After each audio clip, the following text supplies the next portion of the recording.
బీసీల అభ్యున్నతికి అహర్నిశలు శ్రమిస్తామంటూ ప్రగల్భాలు పలికే రాజకీయ పార్టీలు బీసీలను ఓటు బ్యాంకుగానే వినియోగించుకుంటూ బీసీ వర్గానికి తీరని అన్యాయం చేస్తున్నాయని యాదవ సంఘం జిల్లా అధ్యక్షుడు ఓటూరు సంపత్ రాజ్ యాదవ్ మండిపడ్డారు. వైఎస్ఆర్ కాంగ్రెస్ పార్టీ, తెలుగుదేశం పార్టీలు నెల్లూరు జిల్లాలో ఒక్క సీటును అయినా బీసీ సామాజిక వర్గాలకు కేటాయించాలంటూ డిమాండ్ చేశారు. నెల్లూరు జిల్లా కేంద్రంలోని తన నివాసంలో విలేకరుల సమావేశం నిర్వహించిన ఆయన మాజీ మంత్రి అనిల్ కుమార్ యాదవ్ ను నెల్లూరు నగర నియోజకవర్గం నుండి నర్సరావుపేట లోక్సభ నియోజకవర్గానికి మార్చిన వైఎస్ఆర్ కాంగ్రెస్ పార్టీ అధినేత జగన్మోహన్ రెడ్డి నెల్లూరు నగర సీటును మరో బీసీ నేతకు ఇవ్వకుండా మైనార్టీ ఎందుకు ఇచ్చారో చెప్పాలంటూ ప్రశ్నించారు.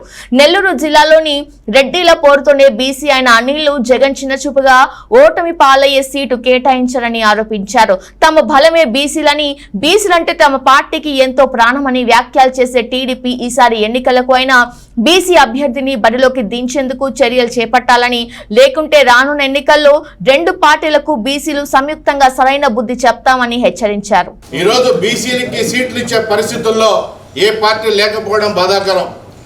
దేనిలో తక్కువ అని అడుగుతా ఉన్నాం. పెద్దవాళ్లతో బీసీలు ముట్టుకోలేరనే, ఆర్థికంగా బలవంతులు కాదనే, దేనిలో ఎక్కువ దేనిలో తక్కువ బీసీలు అని చెప్పి అడుగుతా ఉన్నాం. ఇక్కడ ఉన్నటువంటి ఈరోజు అధికార పార్టీలో ఉన్నటువంటి అనిల్ కుమార్ని కూడా ఒక సామాజిక వర్గం తరిమి పెడితే వెళ్ళిపోయిన అనిల్ కుమార్ యాదవ్ ఈరోజు ఆయన పోయింది ఎక్కడికి? పల్నాడు పోయాడు. అదే పల్నాడులో అక్కడి నుంచి స్టార్ట్ అయితే, గురజాల నుంచి స్టార్ట్ అయితే ఈరోజు వైజాగ్ దాకా, వైజాగ్ నుంచి నెల్లూరు దాకా ఈరోజు ఎమ్మెల్యేలు, ఎమ్మెల్సీలు మొత్తం కూడా అధికార పార్టీకి దూరం అవుతున్నారు. ఉదాహరణకి యాదవ సామాజిక వర్గం.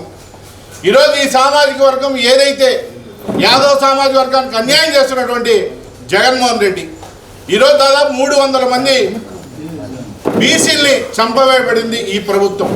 మళ్ళీ వీళ్ళు మాత్రం బీసీలకి పెద్దపేట వేసామని చెప్పి నలుగురికి బాగా డబ్బున్న ధనవంతులకి ఎంపీలు ఇచ్చేసేదో మాట్లాడుతూ ఉన్నారు. మేము ఒకటి అడుగుతా ఉన్నాం. తెలుగుదేశం పార్టీ పుట్టినప్పటి నుంచి బీసీలు కూడా తెలుగుదేశం పార్టీకి ఈరోజు అనుకూలంగా ఉన్నారు. తెలుగుదేశం పార్టీని కూడా మేము అడుగుతా ఉన్నాం, బీసీలకి మీరు పెద్దపేట వేయాలి.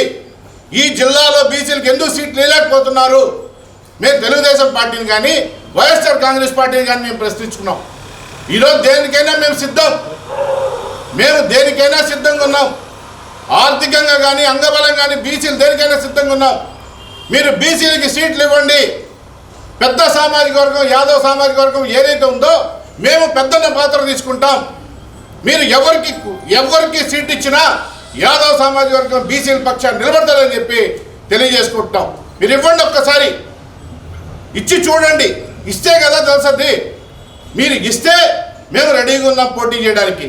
కాబట్టి పార్టీలందరికీ మేము ఒక్కడే తెలియజేసుకుంటాం, మీరు కానీ బీసీల పక్షాన్ని కానీ నిలబడుకున్నా ఉన్నట్లయితే మేమందరం కూడా మూకమ్ముడిగా ఈరోజు బీసీలు కూడా ఆ పార్టీలకి దూరం అయ్యే పరిస్థితి ఈరోజు తయారైంది. ఏదైనా ముస్లిం సోదరులకు ఇచ్చారు, సంతోషమే. కానీ బీసీలకు అన్యాయం జరుగుతోంది ఈ జిల్లాలో కూడా.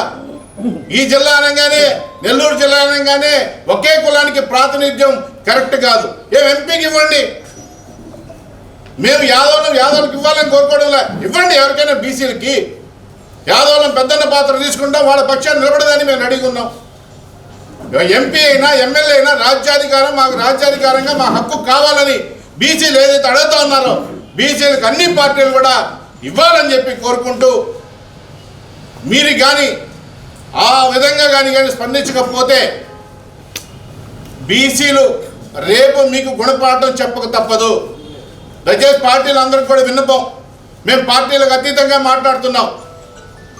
మీరందరూ కూడా మేము ఏదైతే బాధపడుతున్నామో కొన్ని సంవత్సరాలుగా బీసీలకి రాజ్యాధికారం కావాలని, దానికి అనుగుణంగా పార్టీలు లేకపోవడం బాధాకరం.